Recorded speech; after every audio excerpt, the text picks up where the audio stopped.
Revêtez-vous de toute l'armure de Dieu afin de pouvoir résister aux artifices du diable.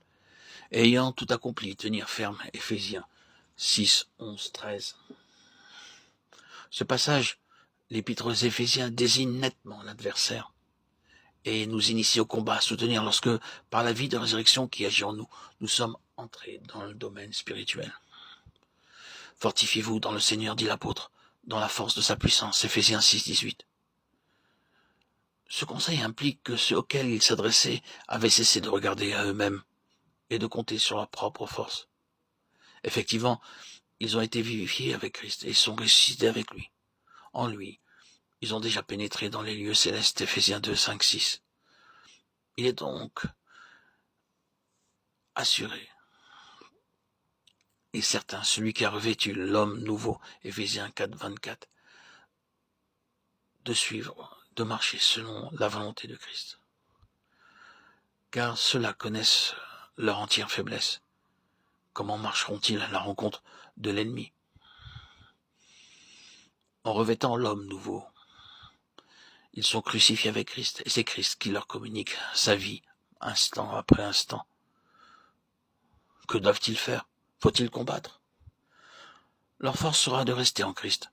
Ils sont exhortés à se fortifier dans le Seigneur et dans sa force toute puissante, à se tenir ferme, là où ils se trouvent, sur le terrain du calvaire, à demeurer inébranlables malgré toutes les ruses du diable qui essaie de les attirer hors de leur forteresse et de les amener à quitter leur refuge. Ce n'est pas contre la chair et le sang que nous avons à combattre, dit l'apôtre Paul. Et de quel combat peut-il bien être question? L'ennemi, Satan, esprit mauvais, attaque l'homme spirituel dans le domaine spirituel où il se meut maintenant. Il y attaque. Il étreint l'homme intérieur, qu'il essaie d'étouffer, et lui livre de vraies batailles. En ces heures d'angoisse que l'apôtre nomme le jour mauvais, où l'enfant de Dieu est comme paralysé par Satan, et où combattre semble impossible, tout ce qu'il peut faire est de demeurer ferme, en refusant absolument d'être délogé de sa position en Christ, en résistant aux artifices et suggestions de l'ennemi.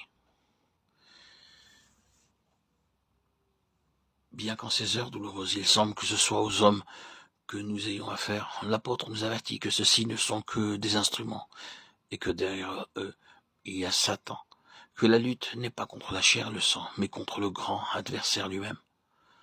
Retranché en Christ, l'enfant de Dieu voit à l'œuvre l'esprit qui agit dans les enfants de rébellion, Éphésiens 2, 2, et parfois aussi dans les enfants de Dieu.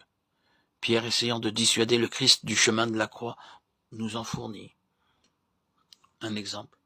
De même, Satan pousse David à l'action présomptueuse, en dehors de la volonté de Dieu.